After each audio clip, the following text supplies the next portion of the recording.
Hey everybody, welcome back to another episode of Precision Rifle Media. This week I got Thierry on. Thierry's coming back on. We're going to talk about how good and or bad Chris's match went. Uh, as we speak, I think you can listen to the interview I just did with Chris about his match. I thought that was a pretty good one, and then I thought it'd be fun to talk to Thierry, who was in my squad. He watched me fail miserably all day. But I thought it'd be fun to have him on to kind of talk about how things went for both of us, maybe where we're going to improve, stuff we're going to change for the next ones, just to try and perform a little bit better at the next match. So, with that being said, Thierry, glad to have you back on. It's been what, 2 weeks, 3 weeks? Yeah, it's been a couple weeks since the match. But yeah, the match went. You shot pretty good. I know you weren't real happy with your performance, but I know you've performed better. But you still were what, like 28th? No, I was up there. I was in 42nd place. That's what I finished with. Oh, 42nd. I guess I thought you were like, I thought you were up a little further than that. No. I wish I wish I was a lot further than that, but Oh, you do suck. No, I'm just kidding.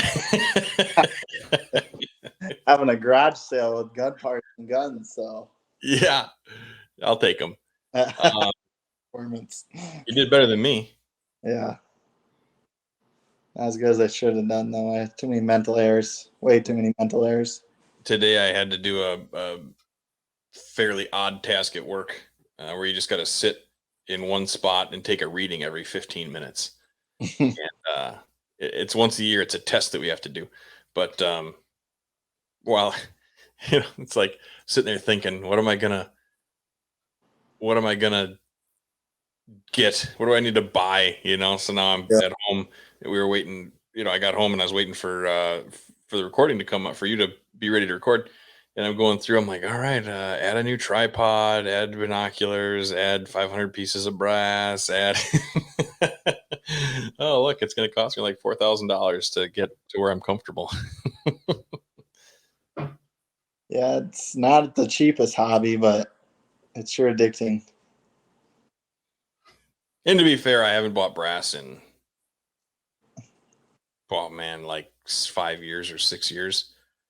Since the Stone Ages when that 6.5 Creamer brass was available, or what?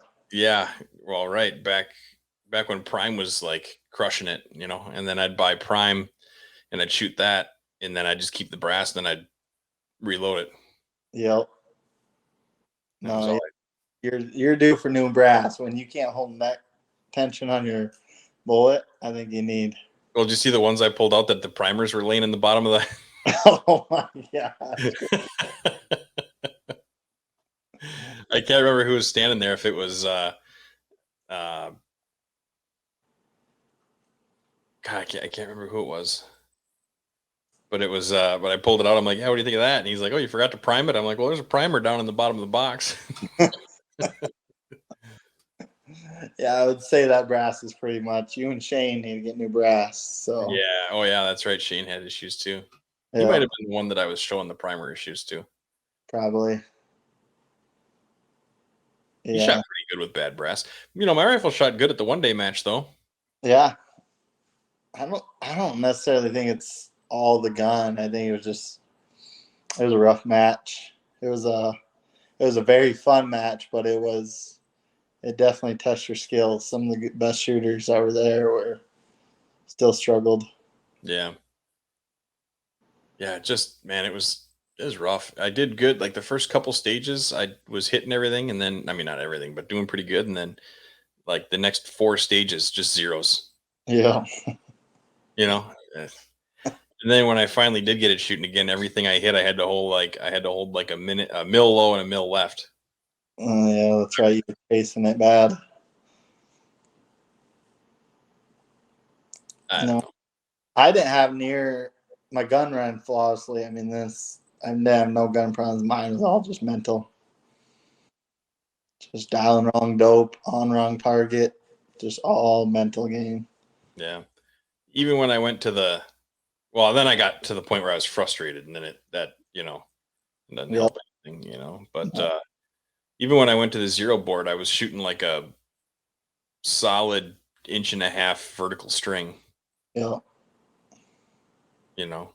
which, I mean, your ammo's got to be, I don't, at 100 yards, I don't know if you could have ammo really like a velocity cause that big of a vertical string, No, I mean seating depth could.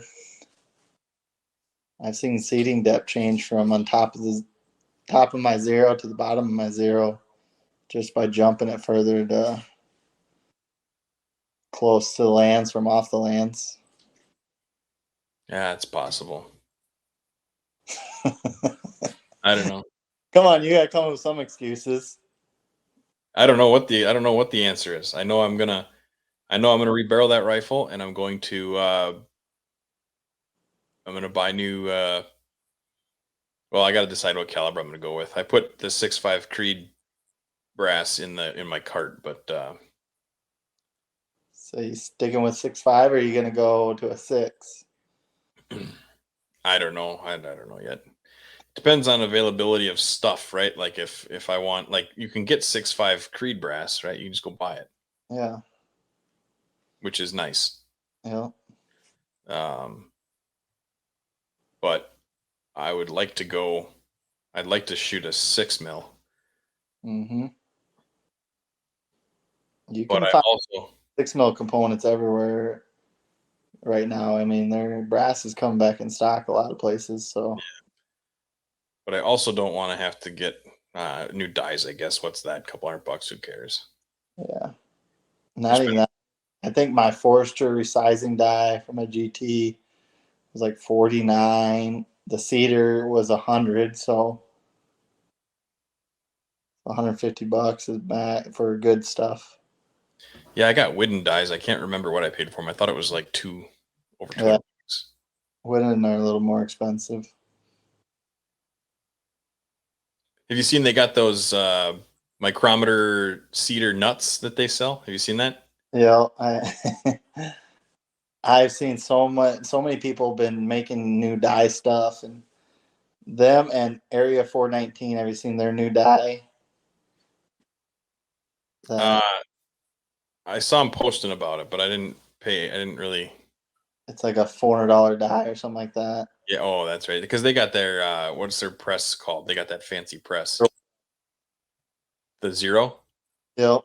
Yeah, Yeah. that's a piece of iron, man.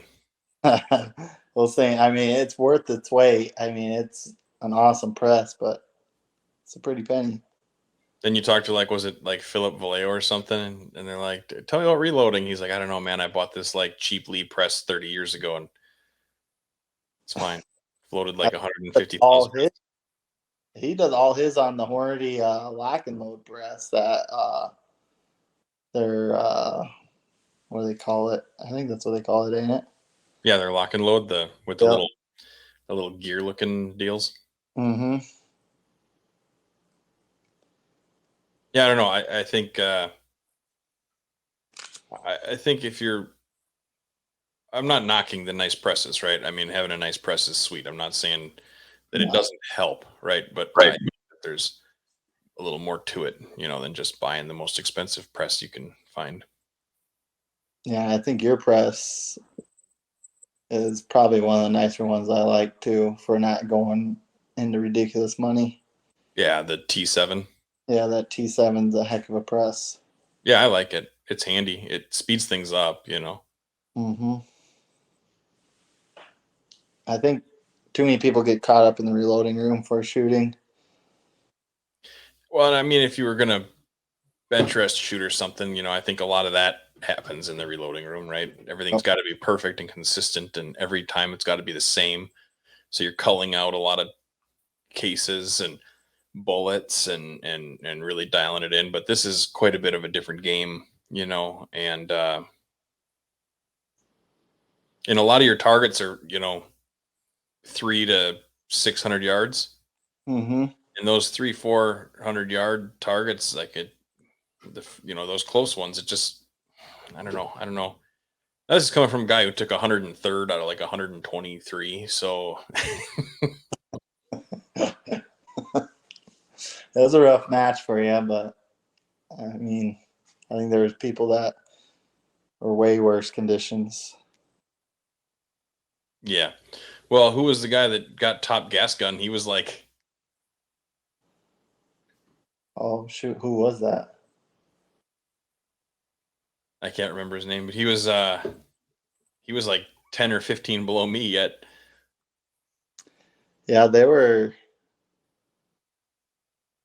It was a tough match. But it was probably one of the best matches I went to. Also in the same aspect. Yeah. Yeah. And usually the people that are way down like that, they've either never shot a match before or they're having some kind of an equipment issue, Yep, yep. usually. I think I think yours was a lot of equipment issue. I think you're chasing your load, chasing your dope. It was just all over the place. I'm going to blame it on the new bag that I was using. Hey, I broke a bag in on this match. I started off the day with a brand new fortune cookie. By Yeah. the end, it was like a broken bag, ready to go. Boom. There you go. Yeah. I was using the Dakota rifle. Yeah, What? I should have looked at the thing. Dakota Rifle Company or something like that. Dakota Rifle Company. Yeah. I was using their bag, one of their bags. Yeah, Picked it up at the last match. I think you just need a revamp on all your gear, and you'll be ready to rock. Get Yeah. used. I think the biggest problem was like whatever happened, like the conditions. Well, when we shot that 1 day match, it was pretty nice out Mm-hmm. and it was pretty easy. Mm-hmm. And I think that rifle was shooting pretty good for what it is. And then I was like, yeah, it'll be fine. I'll be fine. And then not so much. Makes me wonder how much better at the 1 day match I could have done if I would have had A good shooting rifle. a good shooting rifle. Well, he did say he shrunk the targets from the 1 day match to this match in half almost.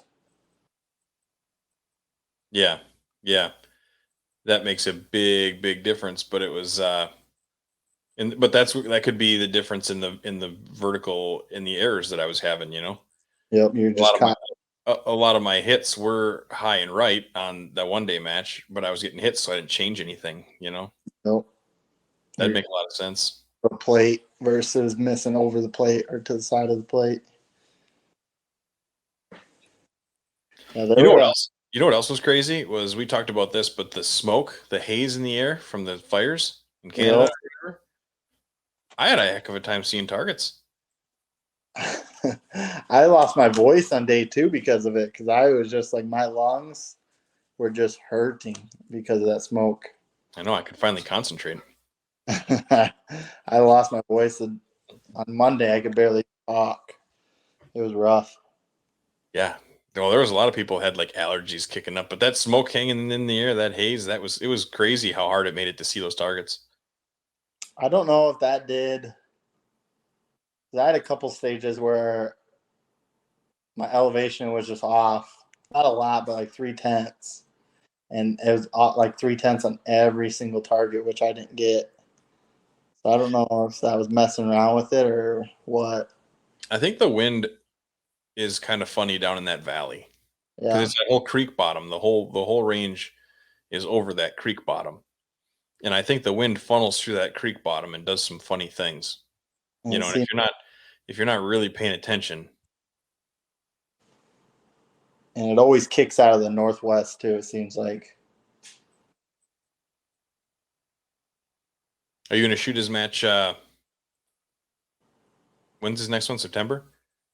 August and the 19th. You shooting Lonnie's match? Yeah. Yep. I got a couple more matches coming up. How was the new baby when you got home? Good. I mean, she was probably in better shape than I was. Yeah, I was Mama pretty happy you were home. Yeah. She don't mind it. I mean, she gets it. It was rough. I think that was some of my mental. I just was going in this match with a totally different mind. I Well, it's just, big life changes. I mean, it's yeah, and then like for me, you get to feeling bad that you're leaving your wife home. You know what I mean? Like with the new baby and the other well, kids. The other kids aren't making it easy with the new baby. no, They don't care.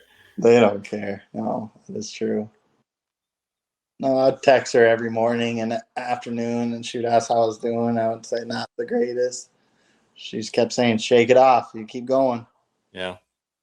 So she's a big supporter in me. Yeah, that's awesome. That definitely helps, you know. So, I just wish I could get my head in the game. Next one. Yeah, next one. Considering how I was shooting coming up to the match, I thought I was going to do pretty good, but Yeah, I agree. You were shooting really good. You had the yeah, rifle dialed in. Everything was.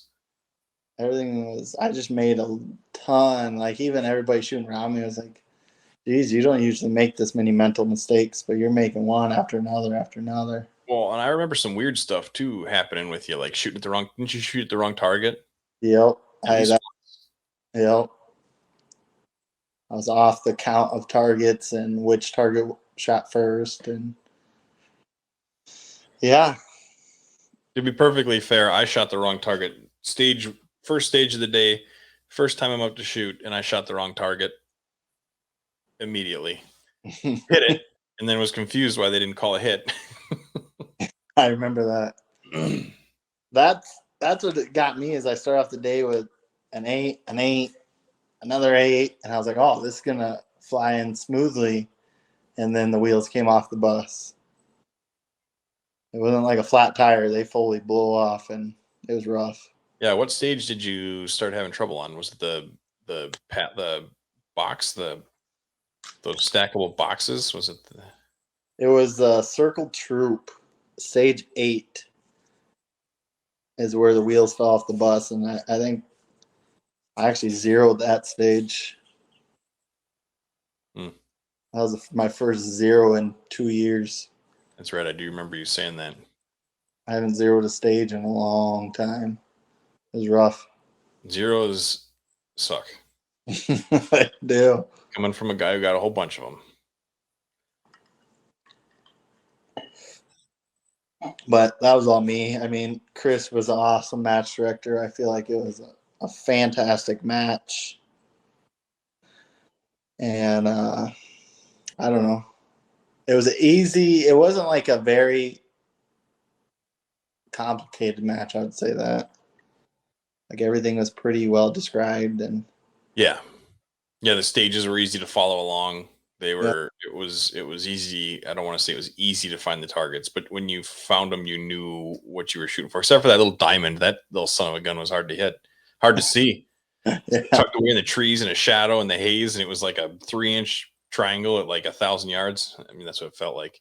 And it was shot up already, so it was gray, just like the background of it. Yeah, there was It a was, lot of people hung up on that one. yeah. Well, was that one shooting off of the? Oh, was that shooting off of the wire spool? It was Yep. I did pretty well on that one. I think I dropped 2 on that. because I think it was 2 bells, the close Yep. ones. The closer, yeah, they're supposed to be diamonds like all the way out, but the how he makes his diamonds with small ones, it was actually a bell. Yeah, something probably to do with hanging them or whatever, giving Yeah. them space to hang. The truck stage wasn't great, shooting the pheasants. Don't get me started on that one. Oh Yeah, my god. not good.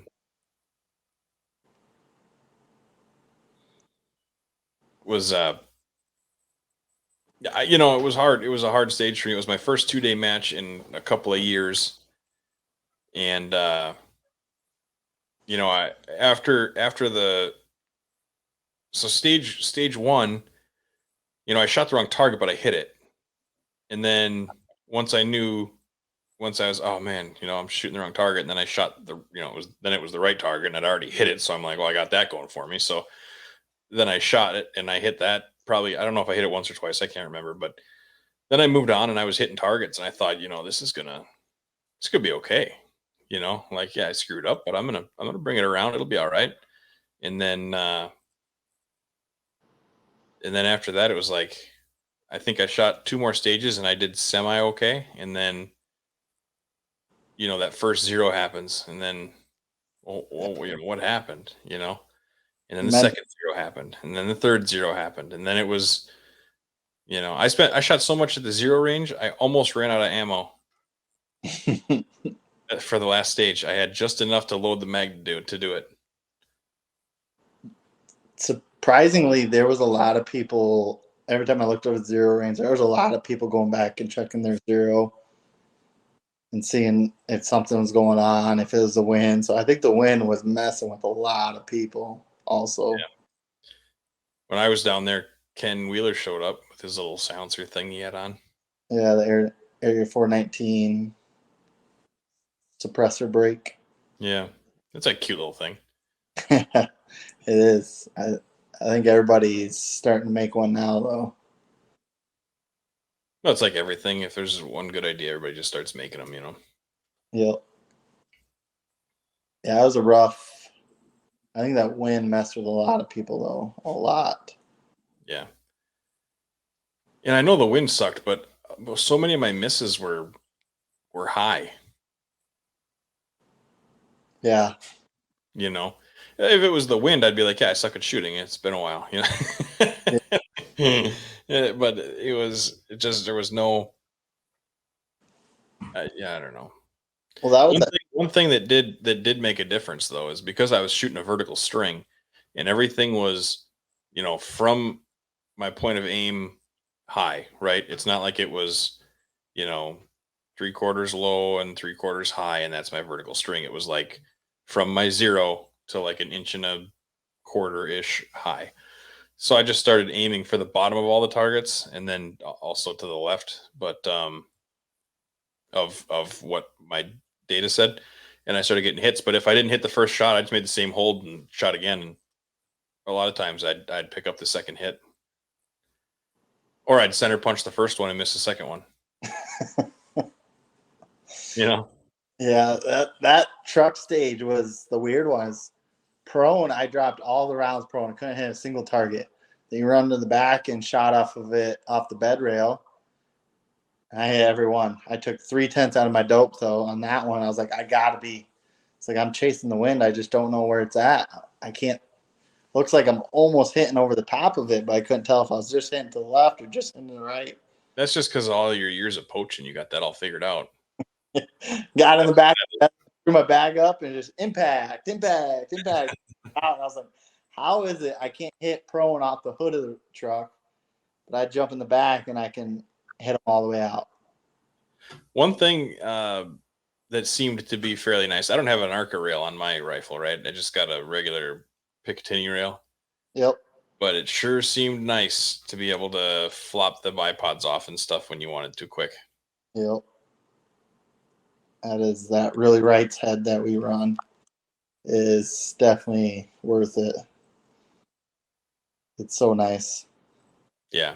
So that's going to be something that happens to my rifle. I'd say just add it to the list. That list just keeps growing and growing.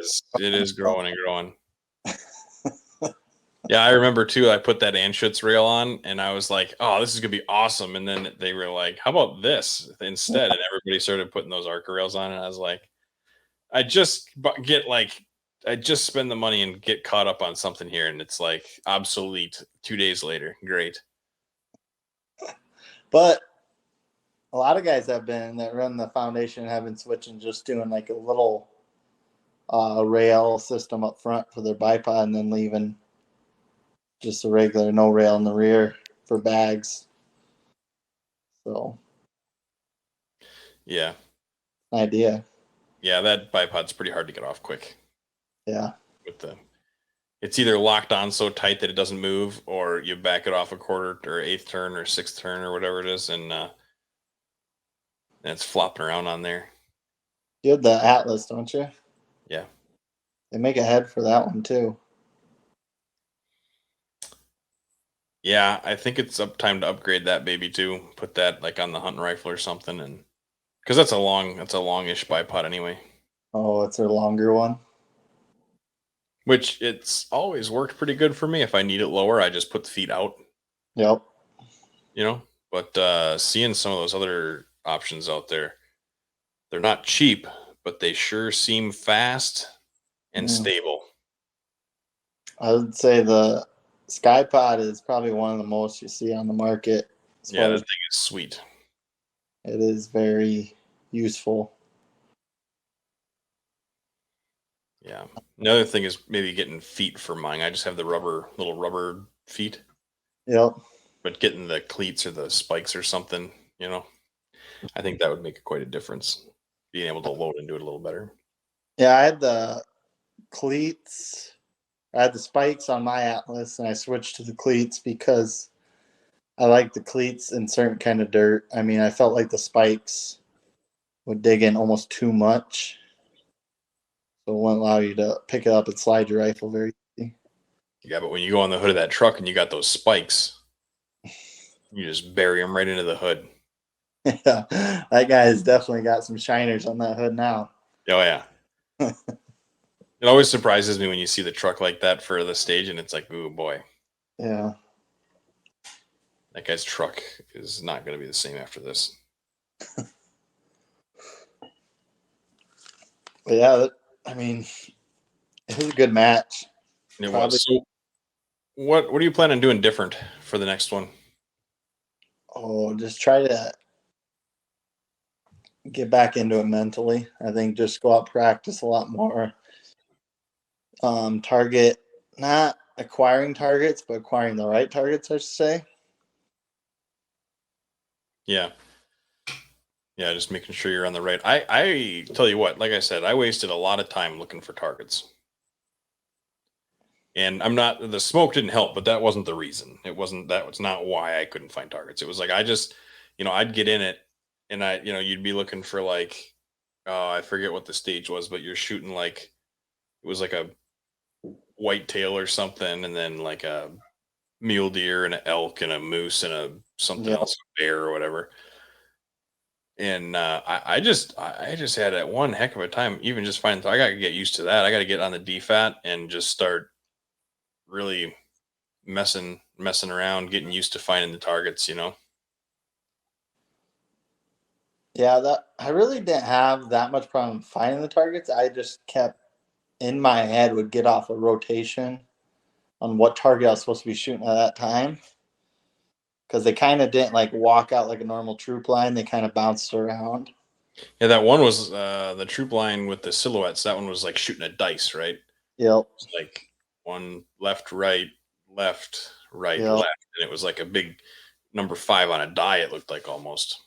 Yeah, bounced. There's a lot of movement as far as targets and rounds, but it really, I mean, it was doable if a guy was just, I mean, Travis burned on day one, so Like I said, I got to work definitely on finding the targets. That's big for me. And then I kept getting lost in them because I there was a lot of targets out there, you know. yep. And he did a really good job of like, if you were at stage 8, you could see stage eight's targets, and that was, you could see the other ones, but they were the only ones that were really facing you. Mm-hmm. But it was still hard for me to like. I'd see another target, I'd be like, "Ooh, that's it." Oh no, that's not it. And then I'd move to. Well, what stage was it that they're like that square you see out there? That's not part of your targets.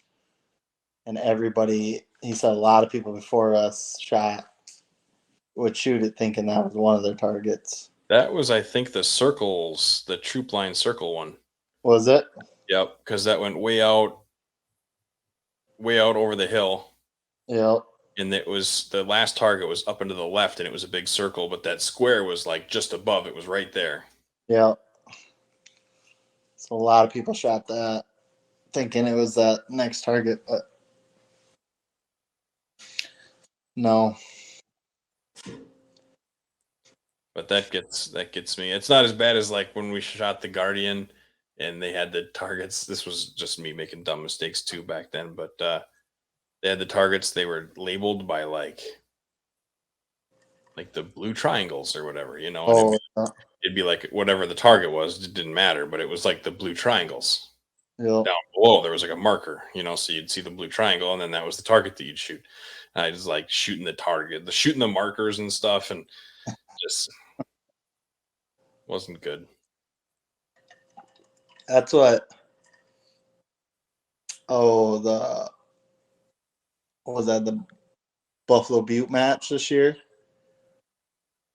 The Gregory match. That one they had. He had like he usually does a bunch of like numbers right next to the targets, and you can easily find your targets that way, which is really good for new shooters, just target acquisition.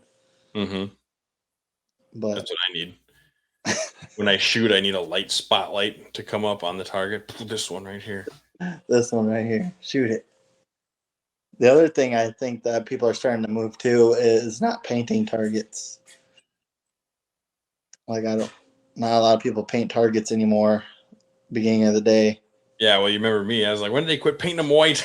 Yeah.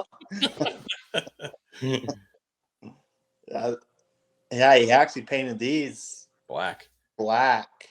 Usually you use them like that raw steel, which is like a reddish tint. Yeah, To just yeah. Usually that's what he uses, but he actually painted these black, which is rough also. Yeah, like Dane said, they're not going to paint targets anymore. No, I think a lot of people are saying they're done painting targets once they're shot up. They're just going to keep using no more fresh paint in the mornings. Which, it does make it harder to see them, but it keeps it fair for everybody. Yep. That way you don't have the first round's advantage, Yeah, especially if you're like the long range stage first round, that's where it really helps. Yeah. Or that triangle stage where that, it'd be bright white sitting out there. You could see it nice and easy then. Yep.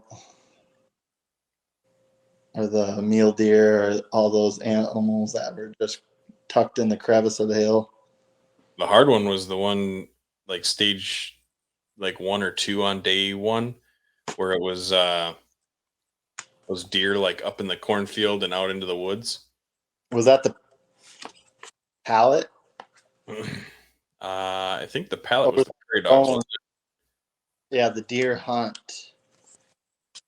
Yeah, that one was tough. Nobody could spot any misses hardly on those 800-yard deer. It was hard to see the targets Yeah. up against the corn and then out tucked into the woods. Mm-hmm. That one was a tough stage. I didn't know what I got on. I didn't finish that one very good. But Well, they said nobody cleaned the tire stage. no, the best score was at 8, I think. That surprises me. That didn't seem like that was that hard. It was a lot of movement for little targets, though. That's true. Because what'd you have? 3 targets. That was number 11, wasn't it? Yeah. Yeah, it was 3 targets, a 4-inch round at 277, a 6-inch round at 378, and an 8-inch round at 509. And you had a 1 round per target and 4 positions. It was hard to see that second target. Yeah, tucked in that little back in that crevice. Yeah, that one struggled a lot of people. That or the turkeys.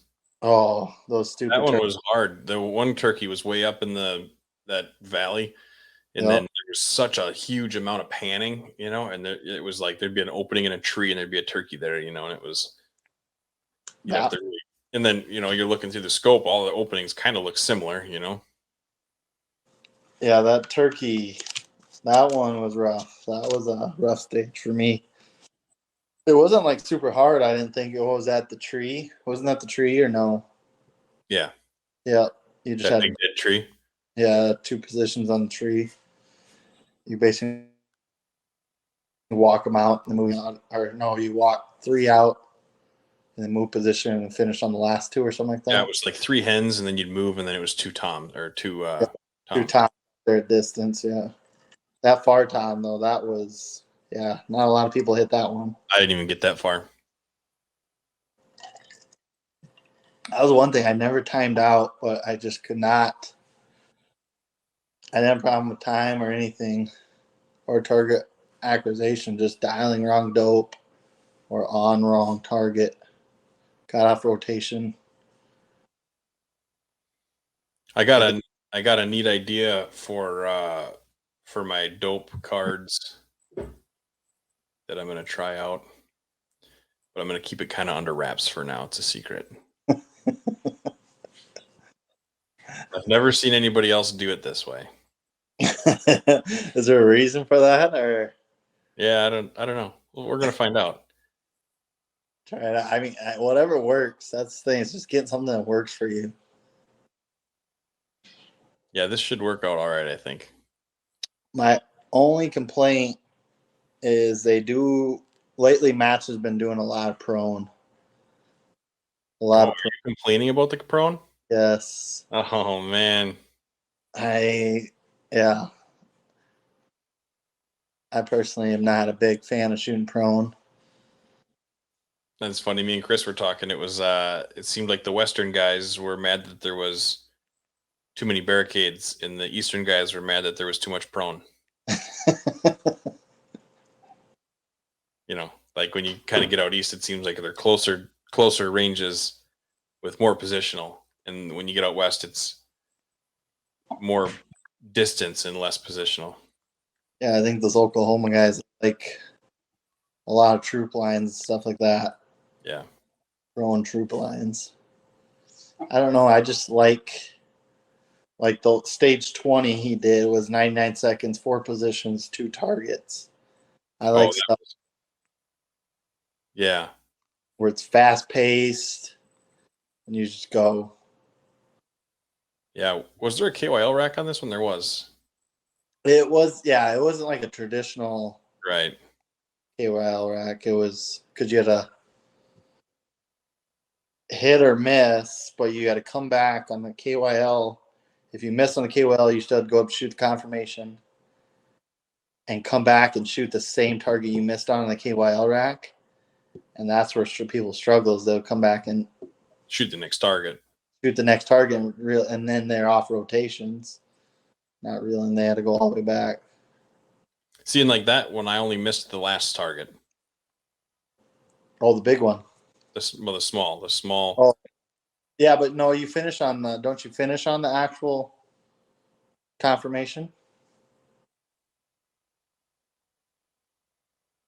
Yeah, you do. But I only missed the small spinner. Oh, the small KYL. Mm-hmm. It's my best stage of the weekend. Yeah, my best stage was the diamonds. Oh, that's right. You did good on that one. I cleaned the diamonds, and a lot of people didn't I think I was one of the first groups to clean it that day. And we were one of the last people to shoot it too. Yeah. So that's why you couldn't pull. Like I would have really good stages and then stages that just nothing. Yeah. So Lonnie's match. Lonnie's gonna be coming on the show here pretty quick. I'm like, hey, what's your email last night? And he texted me and I never got back to him. And today he goes, what did you need that for? Just gonna try and get you on the show. But a guy at work even was like, hey, have you ever heard of this La Creek Precision? yeah, I have. So his new business is gaining some traction, even with people that aren't in the shooting sports world. Yeah, I think what he's doing, the new business, the reloading, is going to be really good for some people that don't really. They have the funds to pay someone to reload for them, but they don't really have the time to do it on their own. Right, or the want, right? Like a lot of those, the way I see it, like a lot of those guys, they're going on like, $40,000 bear hunts and weird, big, expensive, whatever. I mean, some of those hunts are tens of hundreds of thousands of dollars sometimes. And if you get in with that kind of stuff, like those guys, their time is so valuable that they just make it shoot good, Yep. send it back. Well, that's what I think is really cool. Is there's way more hunters than competition shooters. Mm-hmm. And how many? I mean, you load up 200 rounds for a hunting gun for deer hunting or elk hunting rifle, I mean, that's going to last you a long time. And there's way more of them out there than there's of us. us. Yeah. Yeah, I was talking to guys like, I really want a 243. I was like, I was thinking about building a competition rifle in 243 because I get brass and stuff, and I got a reamer, and but they burn barrels up. And he's like, well, what do you mean they burn barrels up? I'm like, wow, you'll never burn a barrel up, Not unless you sit on Prairie Dog Town with one. Yeah, that's true. That's the only ones I've ever burnt.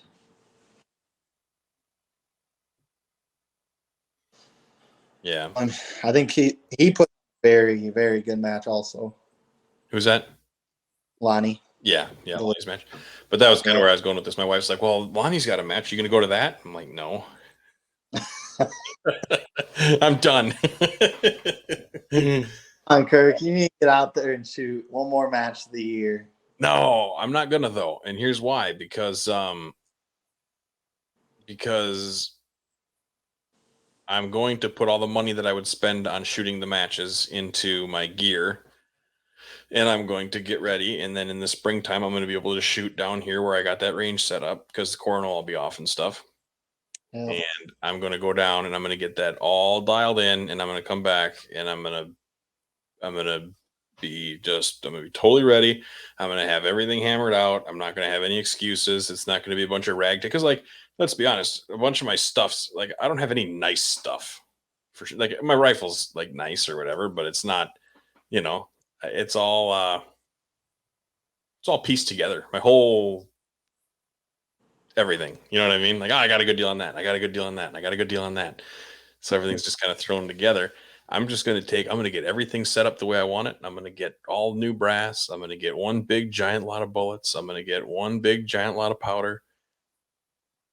And I'm going to come at it. I'm going to have everything totally dialed in. I'm going to take it my time. Everything's going to be shooting good. Everything's going to be, and then when I go out, if I miss, it's 100% on me, Yeah, the best practice is shooting these matches, though. Yeah, but if the rifle doesn't hit nothing, we're just wasting ammo anyway. We get you spun up pretty quick. I can do that. Yeah, I do too. The guy that spins up my barrels, they shoot really good. They do, and that guy is gonna do this barrel too. Yep. But yeah, that's another thing too. I'm gonna get a barrel. So I got, one thing is I've been a cheap ass for too long, and I never bought a tripod. Not a nice one anyway. I got some junk that barely holds up, Yep. And I got a spotting scope. Got to get a spotting scope. And the thing about that is I was going to get and I like the binoculars for the PRS stuff. Yep. But I also want to use it for ELR. Mm-hmm. I don't want to buy two. But this might come down to where I'm like, I want things to be perfect, where I might just have to buy two things. I think you have to buy two things because me and a buddy were just talking about this.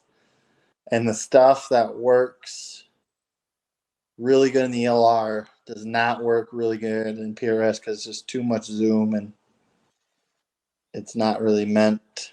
Yeah, like a 20 by 60 spotting scope, Yeah, that's not like ideal for the PRS. Like I think like, no joke, the whole weekend, if I was over 15 power, that would be, once, maybe twice. I think I left mine at around 15 power all weekend long. I don't think I touched my magnification once. I know I zoomed it in once real far. I don't know what target I was shooting at, but I remember I did it because then when I went to go find the next target, I was like, I can't see anything. That's what I talk to a lot of people, and I watch a lot of new shooters. That's what I see a lot of guys doing. They're messing around with their zoom and everything, and then they time out and they're like, I just couldn't find it. I was like, well, just leave your optic at 15 power and you'll save so much time. Mm-hmm. So much. Yeah.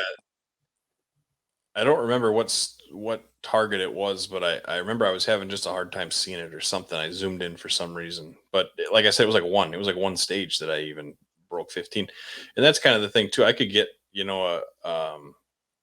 I think if a guy wanted to save money, you could do pretty good with like a 3 to 18 or whatever they are, the standard 5 to 18, whatever they are. Yep. Yep. The I know they three. say like get the higher powered ones and then run in the middle of it and your clarity will be better or whatever. I get that too, but Yeah. No, I don't even think you need, like, everybody's like, well, I'm saving up for a better optic. I just tell people, I was like, get what you can afford and just start shooting. Because then you'll know after you've shot enough matches and what you actually want. yeah. Yeah, I think that's true too. And then there's a fine line there, right? Though, like if you buy a Yeah.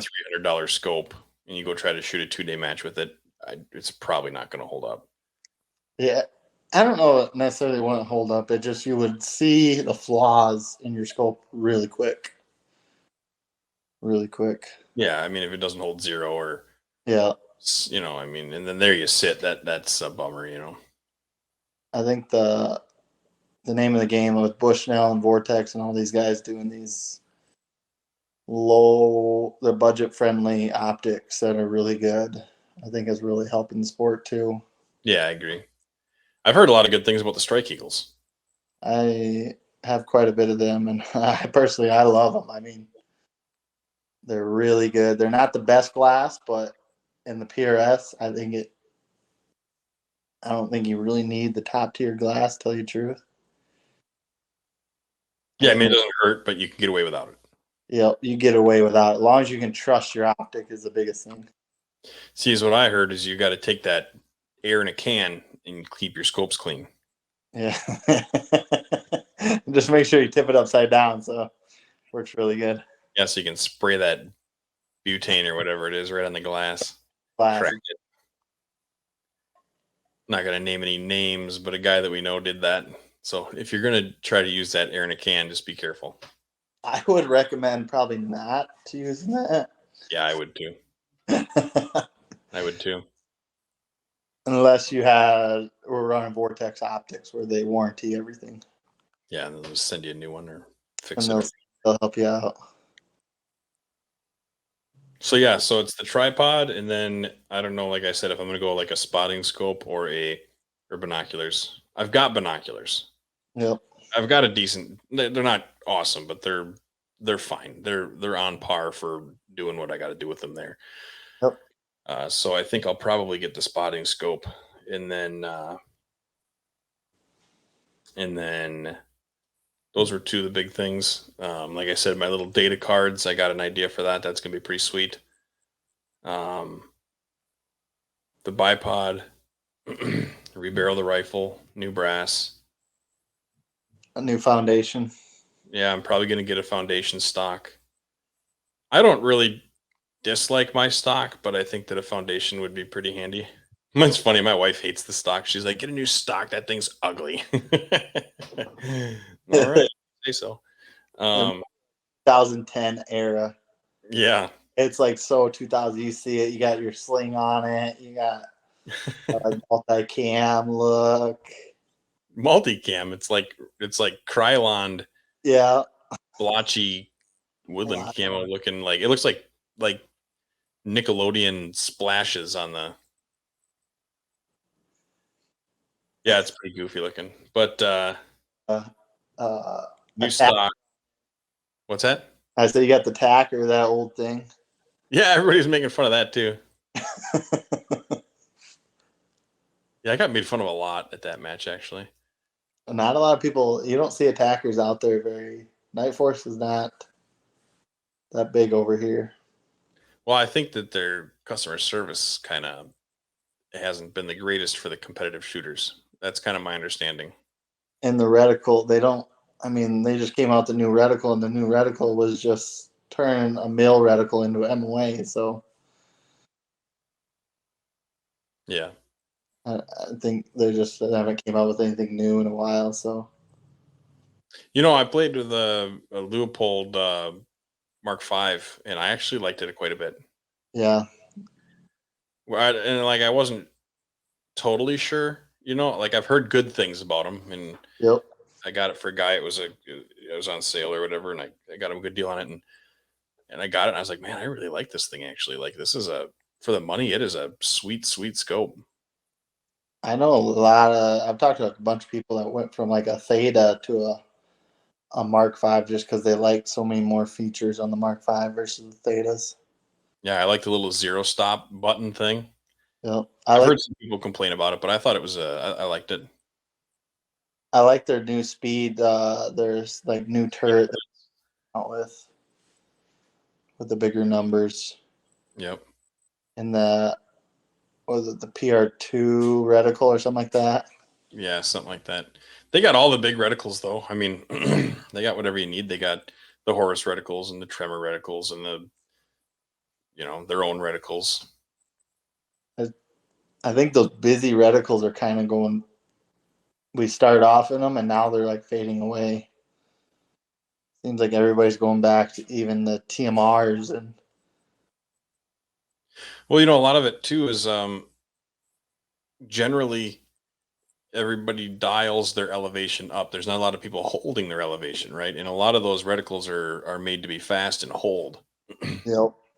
And I think for the extra money, I mean, it could be like 300-400 bucks extra to have one of those reticles. People are just like, well, I'll just dial and hold because you know what's the difference when if you miss high and right, the Christmas tree reticle doesn't do nothing for you anyway.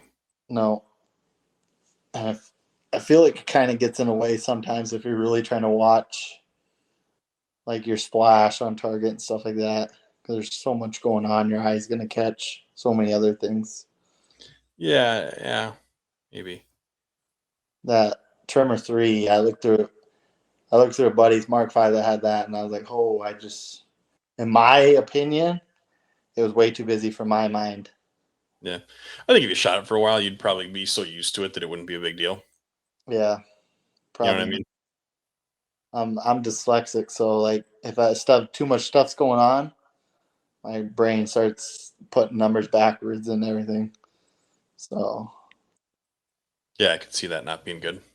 no. You know what turrets I always really liked, and I'll probably get made fun of for this, but my old Steiner T5XI. I know people get sick of hearing about it, especially Nate, but I liked the turrets on that with the window where when you're dialing and then you get to the second rev, it flips the numbers in there. Yep. That's one optic you do not see very. I seen one that weekend, and that was about it. I didn't see hardly any. No, I And take that Steiner. That was a Smith and Bender. yeah, I saw one PM2. Yep.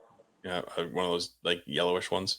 Yep. You don't see Yeah. very or Steiner optics very much. No. The T5s were pretty big for a minute there, and then they had like their whatever canted reticle issue or whatever, and then everybody was like, "Yep, don't want a Steiner," and that was the end of that. Yep. The I know they had some people changes there too. yeah. 'Cause The optic coming in the market huge is the Zeiss with their two optics they launched this past year and a half. well, they were always like strictly hunting, right? Yeah. Same with like Swarovski or whatever. They were always like strictly hunting. Oh, they didn't like the military reticles. It was scary. Well, wasn't them and Collis like sister companies though? Yeah, that's true. So I thought they were like they left that, and Collis took care of the tactical line, and they took care of their hunting line. Yeah, that's true. You see many of those out? I don't really hear much about them anymore. No, I haven't seen a lot of the guys up here used to love them, and then I had one buddy that he sent a couple back because he was having all sorts of issues with it, and then I haven't seen very many. Mainly, it's Mark Fives, Vortex, and Thetas are the one brand you see up here a lot, and Yeah. some ZCOs. Yeah, I saw several of those. Yep. Zero Compromise has been making a big push in this industry. That's a pretty sweet scope, though. I mean, Yeah. That's one I would like to get my hands on. like the Z comp and the tangent thetas, they're like kind of like the next level ones to me. Mm-hmm. The tangent stages are nice. The only thing complaint is the turrets, the hashes are so close together that you really got to be paying attention because they are super fine together. Yeah. Yeah. I mean, That's why, in daylight shooting a match though, that's not usually too bad. no. So what big changes are you going to make for the next match? Let's wrap this up that way. Oh. Try and get more sleep coming up to the match. So I'm mentally rested, Yeah, basically. well, having that little baby, good luck. Yeah. Just practice. My 2-year-old figured out how to climb out of his crib last night, so now that's Oh, our fight. oh no. Just practice more. Need to just practice. I didn't do a lot of practicing coming up to this match because we were so busy. Mm-hmm. So I think just getting mentally out there and actually shooting and dialing and actually just going through the rhythm. Yeah, we should try and like get out to Hunter's Point or something once a month and Yeah, just practice together.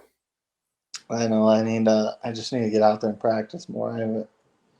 I do a lot of practicing in June, so Hunter's Point's expensive though. That's the only thing. If you're gonna go there a lot, it's easy to spend a lot of money.